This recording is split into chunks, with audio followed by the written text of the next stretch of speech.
Bonjour, alors est-ce que tu peux te présenter? Alors, je suis Pascal Burel. Actuellement, j'ai 61 ans. Et on m'a demandé donc de faire un témoignage concernant les soins qui ont été conseillés, enfin, qui ont permis que je puisse être comme je suis actuellement. J'ai été victime d'un braquage il y a une dizaine d'années, un braquage méchant au fusil. Et de là, j'ai déclenché une spondylarthrite ankylosante sévère et on a seulement découvert que j'étais porteur du virus HLA-B27 qui, lors du braquage, m'a fait un choc psychologique et qui m'a déclenché donc la spondylarthrite ankylosante sévère. Alors comment tu m'as rencontré? Alors je t'ai rencontré par l'intermédiaire de mon fils Arnaud qui a le même âge que toi, puisque c'est un de tes Oui, c'est amis, un ami de Lorraine. de Lorraine, et que tu connaissais depuis un certain temps, qui m'a dit, papa écoute, enfin, Arnaud a parlé à sa mère, donc à mon épouse, en lui disant, on ne peut pas laisser papa comme ça, il va très mal. Donc, sur son conseil, on est allé à l'époque dans le Morvan, voir Timothée, Un eau dans la yourte, hein, c'est ça? dans la yourte, voilà. Et bon, ça m'a semblé un petit peu, un peu bizarre, mais je suis quelqu'un assez droit, donc il me faut des choses concrètes, et bon, j'avais rien à perdre, tout à gagner. Donc je me suis décidé, on est parti un week-end du mois de mai 2017.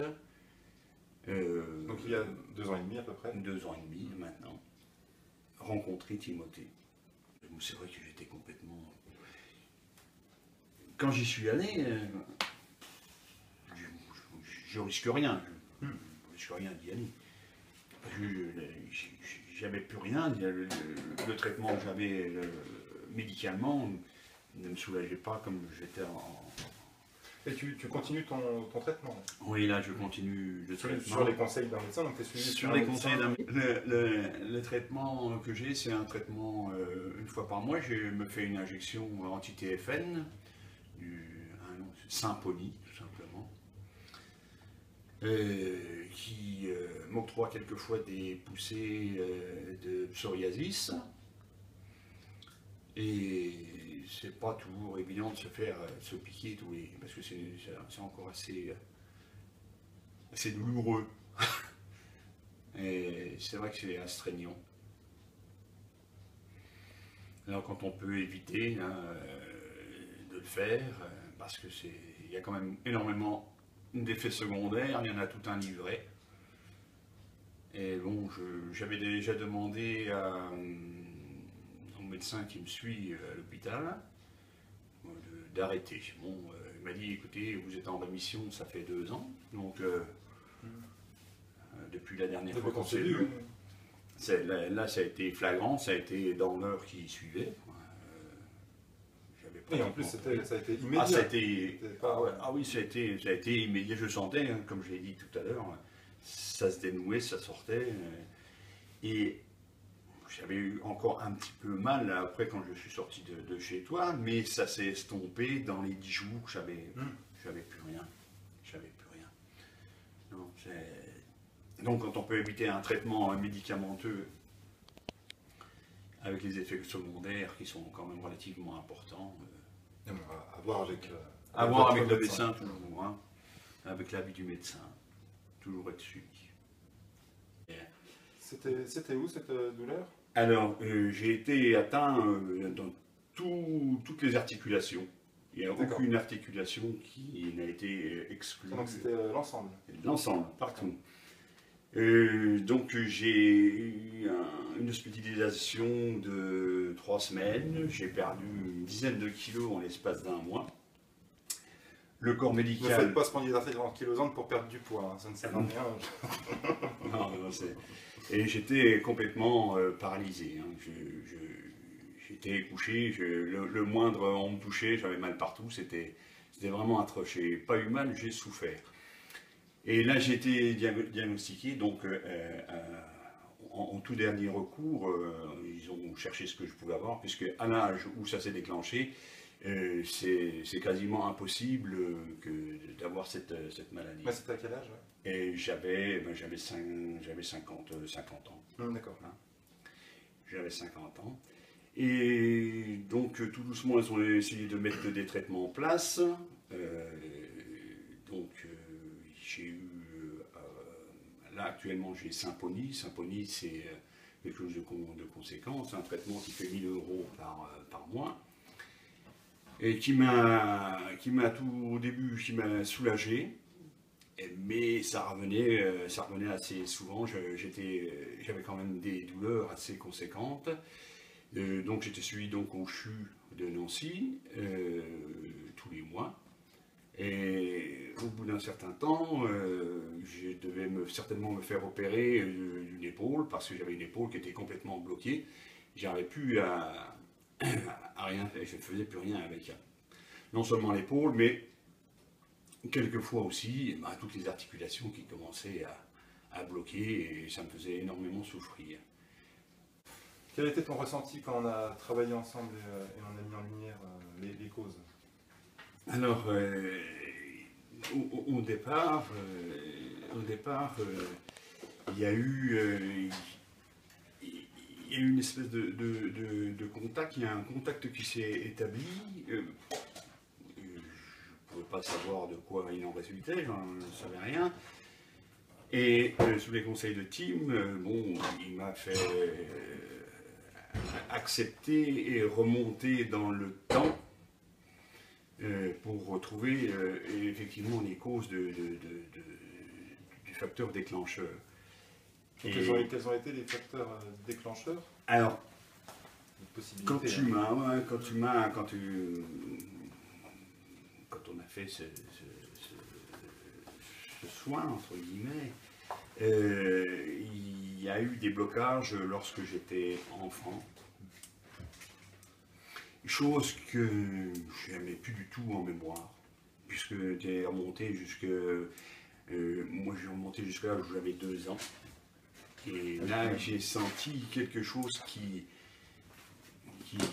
sortait.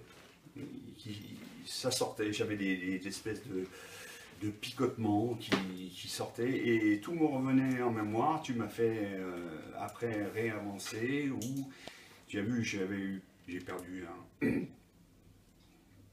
un cousin et qui était très cher et qui était toujours en moi, mais inconsciemment. Et ça aussi, c'est revenu et ça, j'avais des ressentis vraiment quelque chose d'indéfinissable. Après, j'ai eu des soucis un peu relationnels avec mon père et j'en étais conscient, mais pas à ce point. Et là aussi, j'ai senti qu'effectivement, il y avait quelque chose qui sortait, qui était des blocages. Et quand je suis entré en voir Tim, j'étais dans un état, je ne vais pas dire lamentable, mais j'étais complètement coincé. J'avais du mal à sortir de la voiture.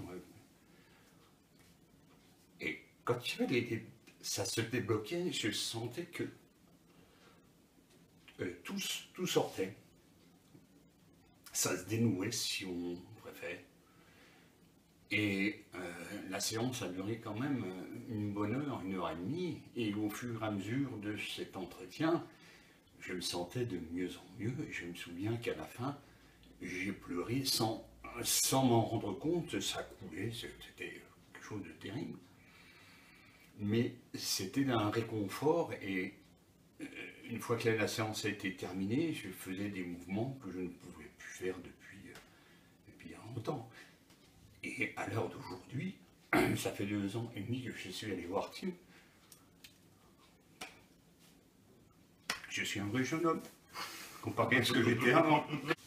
Donc tu as repris la marche en forêt avec ton chien, je me rappelle, Oui. Tu étais comme ça dans la yourte, tu as dit il faut que j'aille promener mon chien.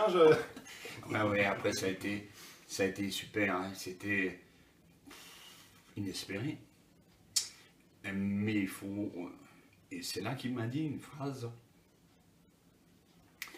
C'est pas parce qu'on ne voit pas les choses qu'elles n'existent pas. D'ailleurs, la colère, elle existe, mais elle est invisible. La tristesse, c'est pareil, c'est invisible. Voilà, ouais, il faut... Je suis quelqu'un de très carré, et maintenant je crois, il y a des choses qu'on ne voit pas, mais qui forcément existent. Parce que je suis redevenu comme j'étais il y a 20 ans, tout simplement. Un temps de gagner. J'en ai parlé moi aussi à mon médecin, qui a été ouvert justement sur les soins là. Donc, quelle a été sa réaction quand tu lui as dit que tu n'avais plus de mal? Qu'il n'était pas contre, qu'effectivement, j'étais pas le premier à lui en parler, et que la médecine n'était pas à même de tout savoir non plus, et qu'il y avait des choses qui ne pouvaient pas expliquer non plus, tout simplement. Donc quel conseil pourrais-tu donner à quelqu'un qui a le même symptôme que toi? Eh bien, ne pas hésiter effectivement à consulter et à prendre des avis de team extérieur, tout simplement. C'est une maladie qui fait énormément souffrir, et on peut penser qu'effectivement, quand le médical n'arrive pas tout à fait à satisfaire les soins qu'on peut attendre ou qu'on souhaiterait avoir, et bien d'essayer de ne pas hésiter, mais il faut y croire. Il y a une part de travail, de réflexion sur soi-même aussi, se remettre en question, et ça, il ne faut pas hésiter. Moi, je l'ai fait, ça a été un peu compliqué parce que j'y croyais pas du tout, mais je ne peux que... Et puis quand on a le nez dessus aussi, on est des fois un peu aveuglé, on ne voit pas ce qui pourrait nous causer du tort. Ah ben oui, c'est des paramètres qui nous semblent un petit peu, qui semblent étrangers, mais qu'il faut quand même admettre, tout simplement. C'est un conseil, il ne faut pas hésiter à consulter, tout simplement. Mais c'est comme tu dis, de toute façon, ils pensent que, hop, ils font, et puis voilà, ça va être terrible d'affaires, et puis c'est fini, quoi.